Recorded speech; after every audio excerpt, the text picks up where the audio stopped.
to announce that between now and the end of 2026, we will invest and spend $3.3 billion right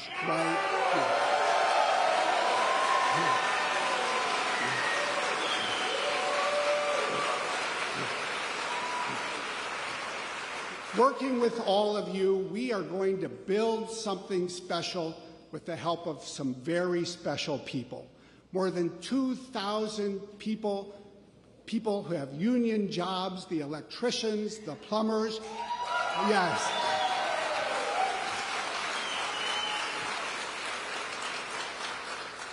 And we are going to be building among the world's most advanced AI and cloud data centers that you will see anywhere. And it's not just the jobs that we're creating here.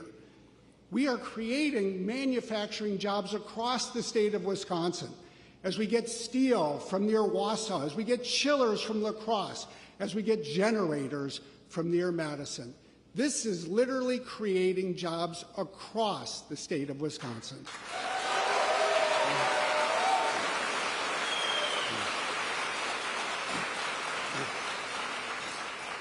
As some of you know, I love this project for one very particular reason among others.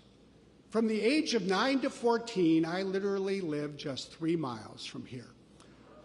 Our family dog came from a farm that's now part of the land on which we are building this data center.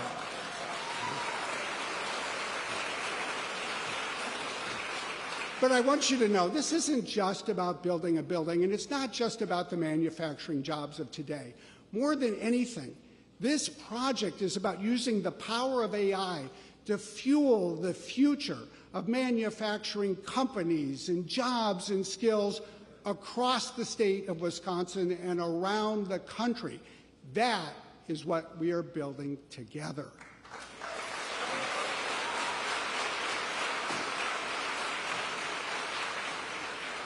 On the one hand, it actually helps to have a big company like Microsoft that can build a strong foundation that can support every small business and nonprofit everywhere.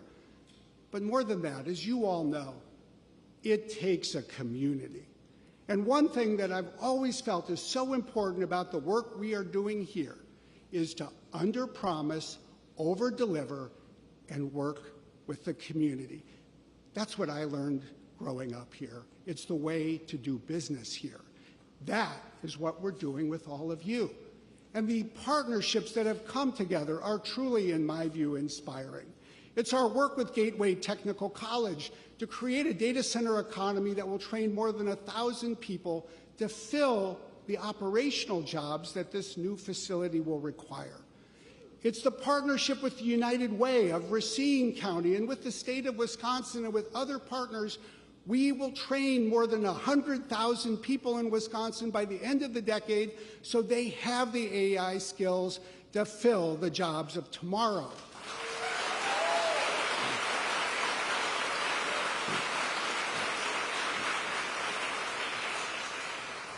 And one of the most exciting things that I think we're launching today is a new initiative, the first of its kind in the United States, a manufacturing-focused AI co-innovation lab. It will be at the University of Wisconsin-Milwaukee at the Connected Systems Institute. We literally will have the opportunity to help hundreds of companies, hundreds of manufacturing companies come in so they can design new AI-based systems that will ensure that Wisconsin manufacturing remains at the forefront of global competitiveness.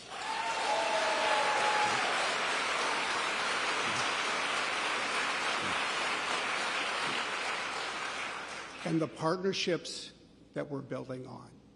This is building not only on great work that's been going on in Milwaukee at the Connected Systems Institute, this builds on this long-standing partnership that we've had at Green Bay, at Titletown Tech, co-founded in 2019 by Microsoft and the Green Bay Packers.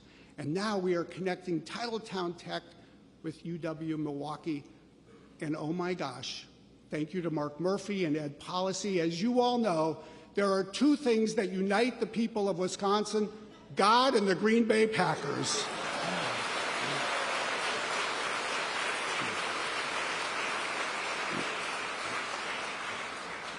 And we could do none of this without the local labor leaders that are involved. The leaders of the IBEW, the leaders of the Plumbers and Steam Fitters Union, and we're so pleased, in my view, to be joined today by Liz Schuler, the national president of the AFL-CIO, someone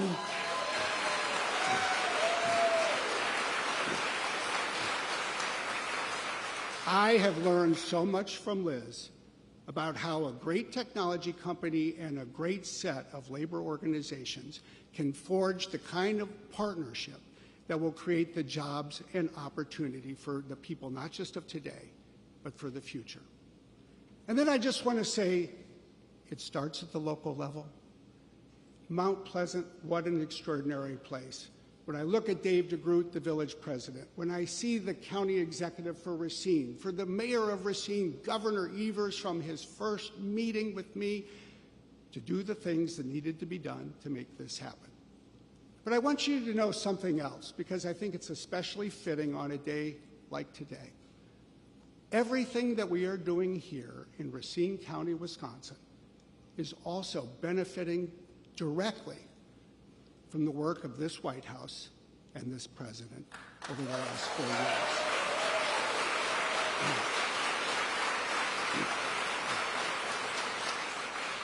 Every day you see the news of the day, but what really matters is the work over a number of years. And in 2021, this president sat down across the aisle and persuaded our Congress to pass a bipartisan infrastructure law, a bipartisan infrastructure law that is investing in the roads and bridges that are needed to bring the steel to this plant, that have injected more than $1 billion into a cause in which we've long believed bringing broadband connectivity to everyone in the state of Wisconsin. That's a part of this.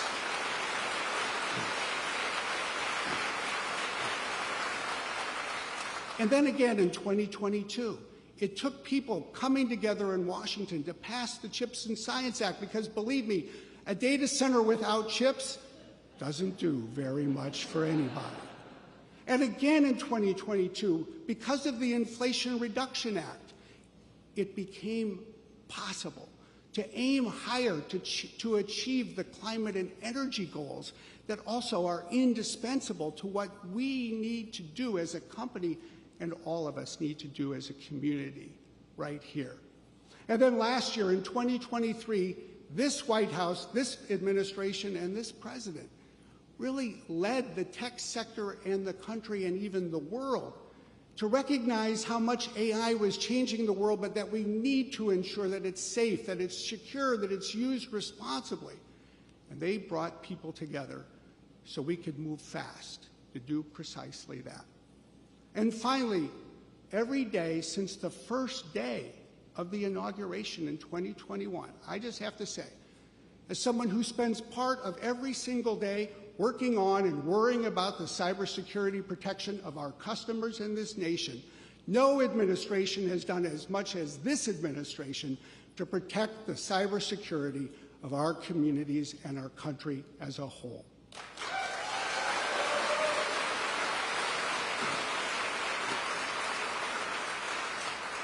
It takes all kinds of people that find a way to get things done. And as I introduce the person who will introduce the president, the person who is doing the recruiting to bring in the people that will build the building, that will house the technology, that will serve the world, Nick Fick, who comes from the IBEW right here in Racine. Let me leave you with one final thought. I hope that with everything else that's going on in the world today, people here in Wisconsin and people across the country will just take a moment to remember this. This day shows something important. It shows that America remains what it has always been. We are a country where people come together, where people work together, where they address hard challenges, and we get great things done. We won't let you down. Please welcome Nick Fick. Great job. Good job. Oh, man. Thank you. Wow. That's going to be a tough act to follow there. It's good to see all you friendly faces in the crowd today. Good morning. My name is Nick Fick. I'm a proud 23-year member of the International Brotherhood of Electrical Workers, Local 430 in Racine, Wisconsin. Thank you. I was born and raised here, but a few years after I completed my apprenticeship, the contractor I was working for had to explore all options due to lack of work in the area. I traveled the country for them, then came back home to start a family. In 2017, good news about local economic development was hard to come by. When plans were announced for a new high-tech manufacturing complex in Racine, it could not have come at a better time. Unfortunately, we all know what happened next. After all that hype and all that hope, the promises made by Donald Trump failed to come true in Racine County. But now our luck has changed. Microsoft plans to spend billions of dollars to build data centers on the same property Foxconn has abandoned.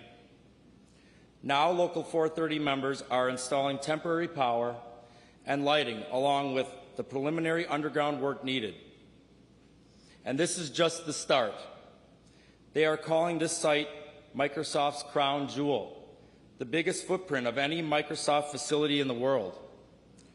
That means long-term work for hundreds of skilled, professional IBEW electricians for 10 to 15 years.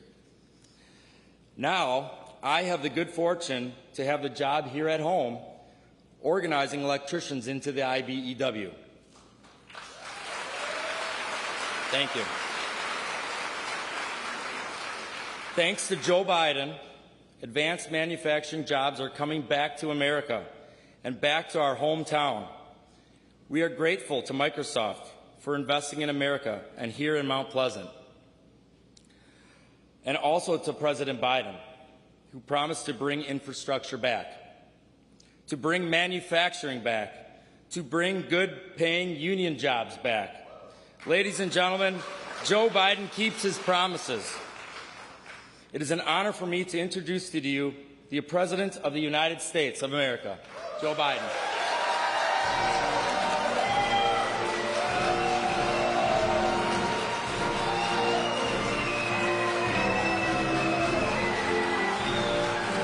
Hello, hello, hello.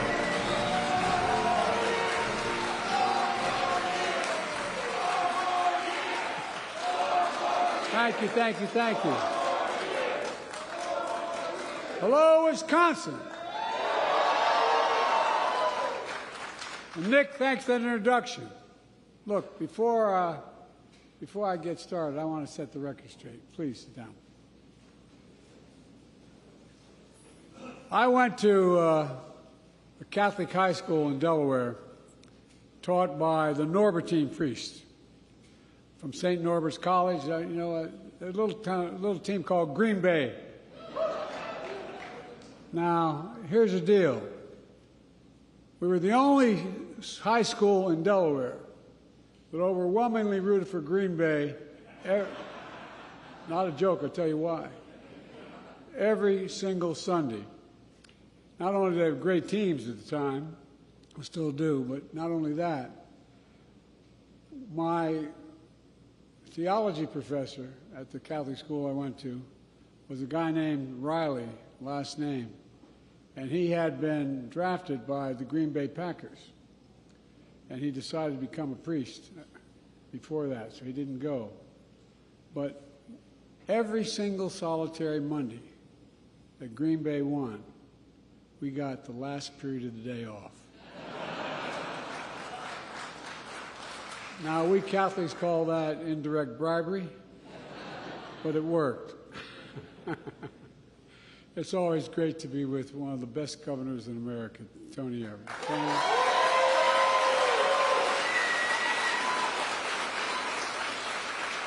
I think of Tony, I mean it. I think of one word, integrity. You're a man of absolute integrity.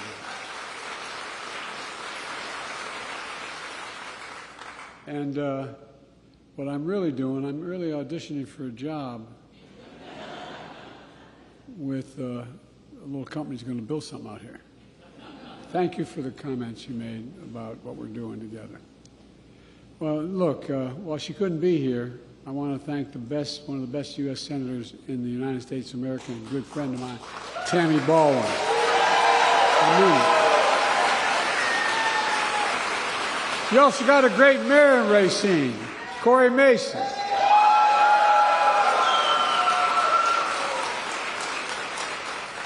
Brad Smith, President of Microsoft, thank you for your partnership, for showing how we get things done and big things done in America. And thank you for your friendship. I really mean it. And Liz Schuller, President of LCI, thank you for all you do for the benefit of the American Union movement. I got called the most pro-union president in American history. I make no apologies for it. No.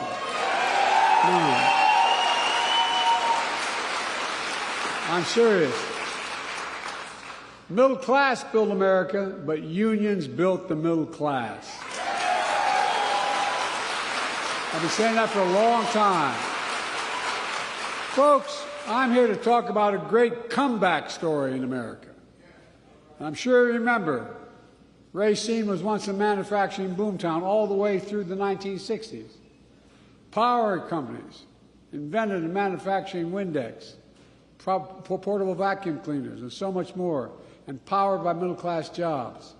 And then came trickle-down economics, cut taxes for the very wealthy and the biggest corporations, beginning in the 60s. We shipped American jobs overseas because labor was cheaper. We slashed public investment in education and innovation. And the result, we hollowed out the middle class. My predecessor and his administration doubled down on that failed trickle-down economics, along with the trial of broken promises. Look, my dad used to have an expression. He said, Joey, John, I mean this sincerely.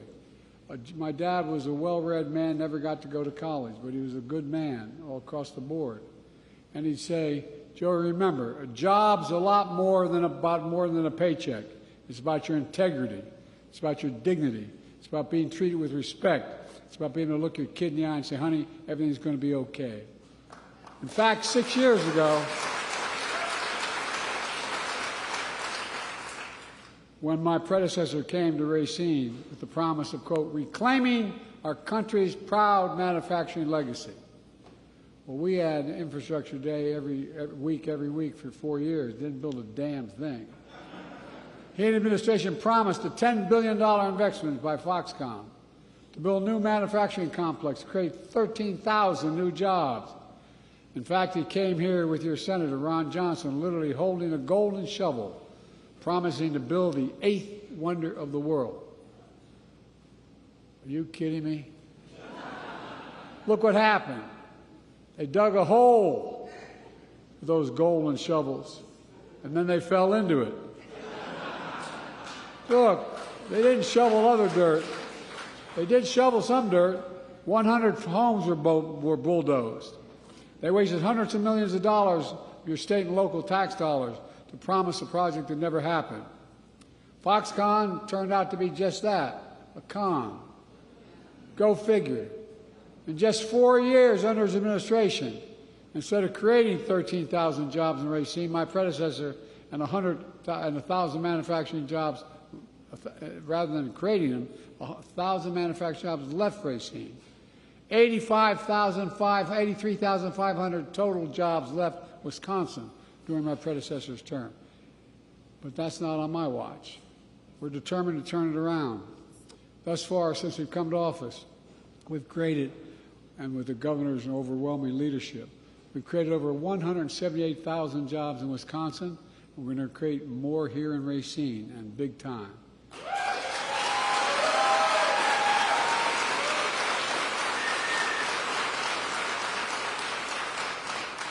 Some of my friends on the far right have criticized my Investing in America agenda, which includes my bipartisan infrastructure law, the CHIPS and Science Act, and the Inflation Reduction Act. Well, a lot of businesses have supported it as a key to economic growth that we're seeing now. Remember here, you're going to hear a recession next week, no soft landing. Well, in fact, I've asked business leaders like Brad a simple question. When the United States decides to invest considerable resources in a new industry that we need to build, does that encourage or discourage them engaging?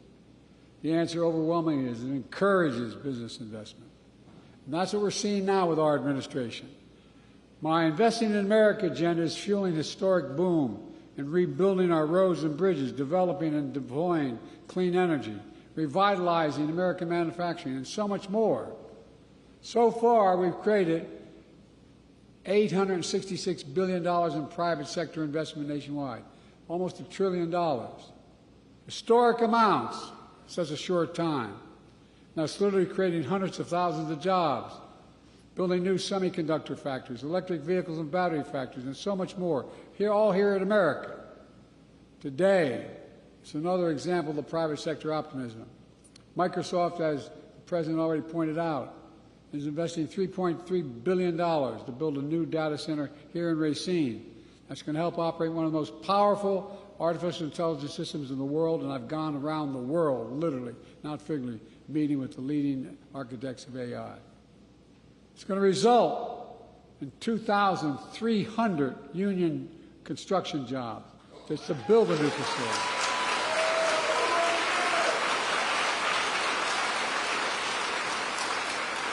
And 2,000 permanent workers to work in the data centers. In addition, we're also providing a pipeline to train these new jobs. A pipeline that starts right here at this very spot. Microsoft is partnering with Gateway Technical Community College right here to train and certify 200 students a year to fill high-demand, good-paying jobs in data and IT at Microsoft's new AI data center here in Racine. But that's not all. In addition, Microsoft is continuing a pipeline going to high schools in nearby Mount Pleasant to train high school students for jobs of the future. As the boss pointed out, it's going to create 100,000 jobs over time. It's all part of Microsoft's broad plan to build an artificial intelligence ecosystem right here in Racine. And it's going to be transformative, not just here, but worldwide. It's not only significant investment in infrastructure in Racine, but for the people of Racine. It means folks are getting trained. Folks are getting trained in new, high-paying, high-skilled jobs that don't require a four-year college degree and don't require you to leave home. You know, where I come from, that really matters. I know what it's like when your parents have to move the family in search of work because there's no jobs.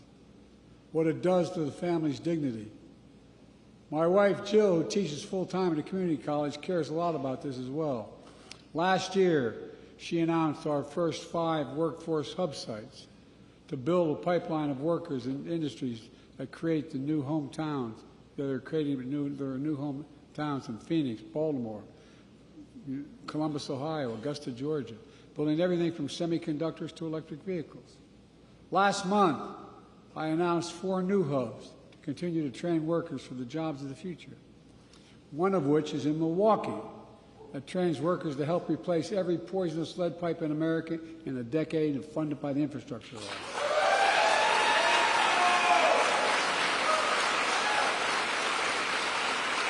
And by the way, Buy America has been the law of the land since the 30s, but it's been ignored by most administration. Past administrations, including my predecessor, failed to buy America. Not anymore. Here's how it works. When the Congress sends something to the President to build something, whether it's a road, a highway, a deck of an aircraft carrier, whatever it is, that President, back from a law that was passed in the 30s, is supposed to hire American workers to build it and use American products. Well, on my watch and Tammy's leadership, federal projects like the Bluntnick Bridge here in Wisconsin, it's going to cost $1 billion. But it's all American made, all American products, and all American workers, and it's going to create 10,000 new jobs. 10,000. In addition, the roads and highways and so much more will be made with American products, built by American workers, creating good-paying American jobs. What's happening in Racine is really important for another reason. We'll see more technical community colleges, technical changes needed in the next 10 years than we saw in the last 50. AI is already driving that change in every part of American life, from how we teach and learn to how we solve the biggest challenges, from curing cancer to climate change. America is a global leader in AI, and American companies lead the world in AI innovation and a lot of what we're going to see here in Racine. Because of our initiatives, American workers will power that innovation here in America. But look, to get the full benefit of all these safeguards, we need safeguards. That's why, as the President pointed out, I signed the landmark executive order on which the most significant action any government has taken anywhere in the world has ever taken for AI safety, security, and trust. This order helps make sure workers have a seat at the table in determining how these technologies are developed and used. For real. And we'll support workers in every industry by defending the right to a fair wage to organize as these technologies emerge across the board. And they're going to happen. Folks, during the previous administration, my predecessor made promises which he broke more than kept, left a lot of people behind in communities like Racine. On my watch, we make promises and we keep promises. And we leave no one behind. Since I took office, we've added nearly 4,000 jobs in Racine. As I said earlier, we've added 178,000 in the state of Wisconsin. The unemployment rate has hit a record low in Racine. Racine has seen some of the strongest new business growth in all of Wisconsin. And it's only just beginning. We're seeing a great American comeback story all across Wisconsin, and quite frankly, the entire country. The bottom line is, we're doing what's always worked in this country, giving people a fair shot, leaving nobody behind, and grow the economy in the middle out and the bottom up, not the top down. When that happens, everybody does well. Everybody does well.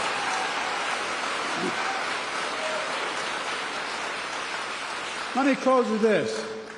When folks see a new factory being built here in Wisconsin, people going to work making a really good wage in their hometowns, I hope they feel the pride that I feel. Pride in their hometowns making a comeback. Pride in knowing we can get big things done in America still.